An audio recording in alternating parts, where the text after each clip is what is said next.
Hello, welcome again student, welcome back एक नई video के साथ। और बाय जूम के ऑनलाइन प्लेटफॉर्म पे मैं डॉक्टर पूनम आप सभी के लिए डाइजेशन एंड एब्जॉर्प्शन का एक नया टॉपिक लेके आए हैं। एंड जो टॉपिक है वो रियल में है कि how the digestive system means the whole activity of gastrointestinal tract is regulated. तो टॉपिक का नाम है हमारा neural and hormonal control of digestion and absorption. तो इसमें हम न्यूरल कंट्रोल भी पढ़ेंगे और दूसरा हार्मोनल कंट्रोल भी हम पढ़ने वाले हैं। इससे पहले हमने डाइजेशन, एब्जॉर्प्शन, एसिमिलेशन स्टेप कर चुके हैं। अब हम रेगुलेशन करेंगे और उसके बाद में फिर लास्ट स्टेप हमारा ईजेशन रह जाएगा। क्लियर बेटा? ओके, तो सबसे पहले हम जो रेगुलेशन है, रेगुलेशन में न्यूरल रेगुलेशन पढ़ते हैं। ओके, तो अगर न्यूरल रेगुलेशन पढ़े तो अगर आपने पहले की सारी वीडियोस देख रखी हैं तो उसमें मैंने हिस्टोलॉजी ऑफ एलिमेंट्री कैनाल में बताया था कि how the nerves are innervated to the digestive tract, what are the different types of the neuronal plexus that is found in our histology of the alimentary canal. Okay, तो जो neural control है हमारी body के GIT tract के अंदर वो to type से होता है बेसिकली। एक तो होता है इंट्रिंसिक न्यूरल कंट्रोल मैकेनिज्म और दूसरा होता है एक्सट्रिंसिक न्यूरल कंट्रोल मैकेनिज्म। जो इंट्रिंसिक होता है उसको एंटेरिक न्यूरल कंट्रोल मेथड भी कहते हैं, क्योंकि वो पूरी की पूरी इंटेस्टाइन के अंदर हमें मिलता है इक्वल नंबर में और इक्वल स्ट्रेंथ के साथ मिलता है। तो जो इंट्रिंसिक न्यूरल कंट्रोल मेथड है वो हमारा रियल में क्या है, वो है इंट्रिंसिक, मतलब जो अंदर प्रेजेंट है। किसके अंदर? गैस्ट्रोइंटेस्टिनल ट्रैक्ट के अंदर, जीआईटी ट्रैक्ट के अंदर। और जब जीआईटी ट्रैक्ट की हमने हिस्टोलॉजी पढ़ी थी तो उसमें क्या देखे थे? न्यूरॉन्स ही तो देखे थे ना भाई हमने।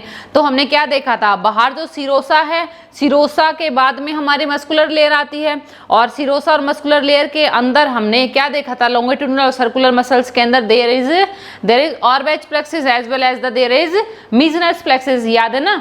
तो ऑर्बैच एंड मीजनस प्लेक्सिस जो है वो क्या बनाते हैं? हमारा intrinsic neural control method of the digestion and absorption. Okay, अब मीजनल एंड ऑर्बैच प्लेक्सिस को मैं डिटेल में यहाँ नहीं बताने वाली हूँ क्योंकि वो हमने ऑलरेडी वहाँ पे डिस्कस कर लिया है। तो and this Auerbach and Meissner plexus are the type of control mechanism of the GIT tract which control the secretion, which control the motility of whole the alimentary canal। की alimentary canal कैसे coordinating manner में काम करती रहती है।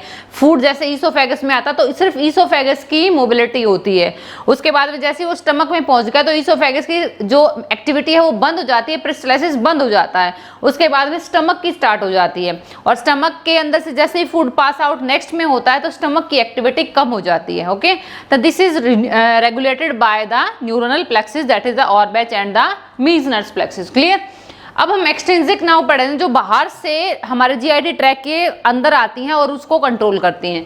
तो these extrinsic neural method of control क्या है? Sympathetic and parasympathetic nerve system. And you know sympathetic nerve system जो है, सिंपैथेटिक को क्या बोला जाता है? Fight and flight hormone response. Fight and flight का मतलब सिंपैथेटिक नर्व सिस्टम तभी एक्टिव होता है जब बॉडी के अंदर इमरजेंसी की कंडीशन होती है और उस टाइम हमारी बॉडी का डाइजेस्टिव सिस्टम की सारी एक्टिविटी स्लो डाउन हो जाती है। सलाइवा सिक्रेशन है, पेरिस्टालसिस है, मूवमेंट ऑफ द फूड है और secretion of the various gastric juices है, वो कम हो जाता है हमारे जीआईटी ट्रैक्ट में जब सिंपैथेटिक नर्व सिस्टम एक्टिव होता है। और जो पैरासिम्पैथेटिक नर्व सिस्टम होता है, पैरासिम्पैथेटिक नर्व सिस्टम का दूसरा नाम है रेस्ट एंड डाइजेस्ट। तो हम जब नॉर्मल कंडीशन में होते हैं, जब आराम फरमा रहे होते हैं, तो हमारा पैरासिम्पैथेटिक नर्व सिस्टम एक्टिव रहता है और पूरे के पूरे डाइजेस्टिव ट्रैक्ट की एक्टिविटी को बढ़ाता है। जो जूसेस हैं वेरियस टाइप से उनके सिक्रेशन को बढ़ाता है जिसकी वजह से डाइजेशन प्रॉपर वे में होता है। क्लियर? तो ये जो है हमारा न्यूरल के अंदर आता है। इसके अलावा you also know that there is the innervation of vagus 10th cranial nerve. Vagus nerve का भी इनर्वेशन होता है हमारे जीआईटी ट्रैक्ट के अंदर।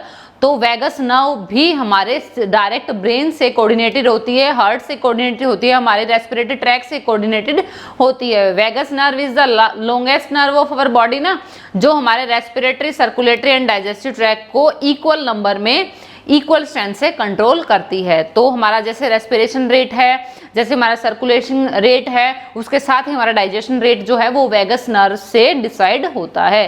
क्लियर? ओके, और उसके बाद में न्यूरल के बाद में नेक्स्ट आता है हमारा hormonal regulation of digestive system. तो इसमें हम पढ़ने वाले हैं various types of the hormone जो पूरे के पूरे जीआईटी ट्रैक्ट में अलग अलग है जैसे रिलीज होंगे और वो कैसे हमारे बॉडी को जीआईटी ट्रैक को कंट्रोल कर रहे हैं। ओके, तो इसमें पहला जो हार्मोन पढ़ रहे हैं हम, दैट इज द गैस्ट्रिन।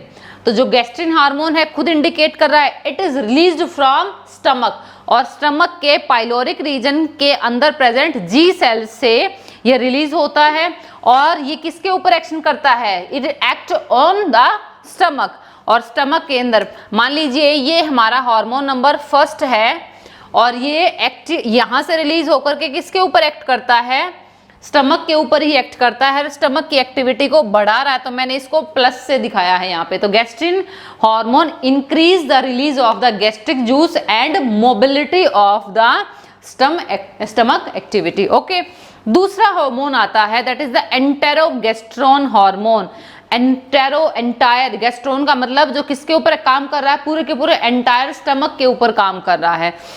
ये कहां से रिलीज हो रहा है? हमारा second hormone, it is released from duodenum. Enterogastrone is release from duodenum, and जो डिओडिनम से रिलीज होकर के ये स्टमक के ऊपर काम करता है और स्टमक की एक्टिविटी को ये लूज आउट करता है। ऑब्वियसली बात है, डिओडिनम जो है वो अगर वहां पर फूड गया है, अगर वहां से कोई हार्मोन रिलीज हो रहा है तो वो स्टमक की एक्टिविटी को ये नहीं कहेगा भी तुम अपना फंक्शन को बढ़ाओ, क्योंकि फूड तो डिओडिनम में आ चुका है। तो स्टमक की एक्टिविटी को हमें कंट्रोल करना है, उसकी एक्टिविटी को कम करना होता है।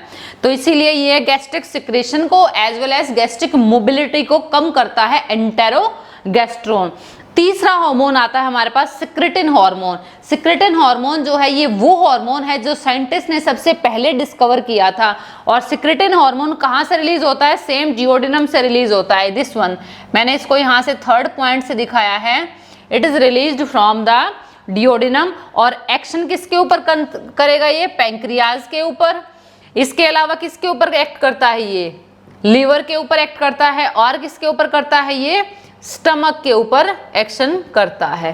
क्लियर? तो इसका मतलब जो सिक्रेटिन हार्मोन है वर्ड बहुत छोटा है, लेकिन एक्शन साइट एरिया क्या है इसका? ज्यादा होता है। पैंक्रियाटिक जूस से क्या निकलवाता है? बहुत ज्यादा अमाउंट में बाइकार्बोनेट आयन निकलवाता है। This bicarbonate ion help to maintain the pH, है ना।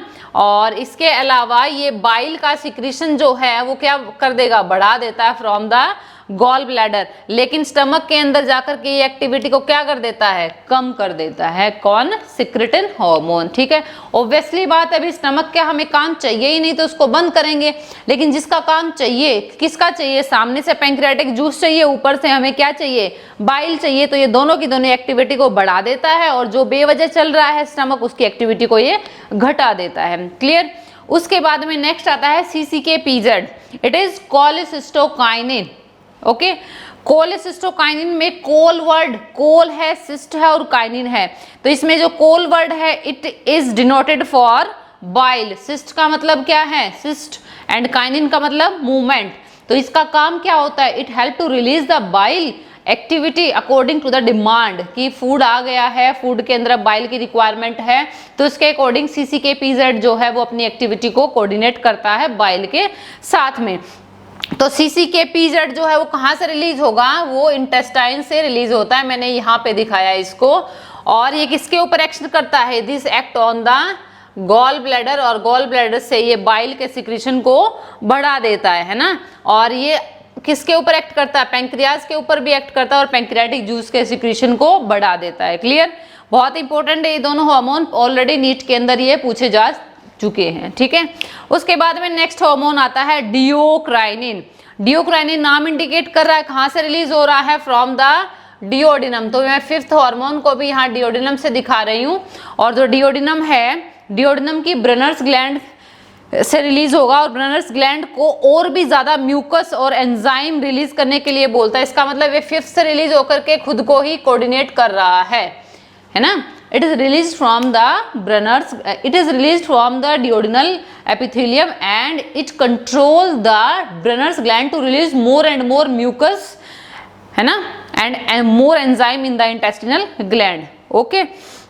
उसके बाद में नेक्स्ट आता है एंटेरोक्राइनिन। एंटेरो मतलब एंटायर, और क्राइनिन का मतलब पूरी की पूरी एंटायर स्मॉल इंटेस्टाइन की मूवमेंट को जो कंट्रोल करता है।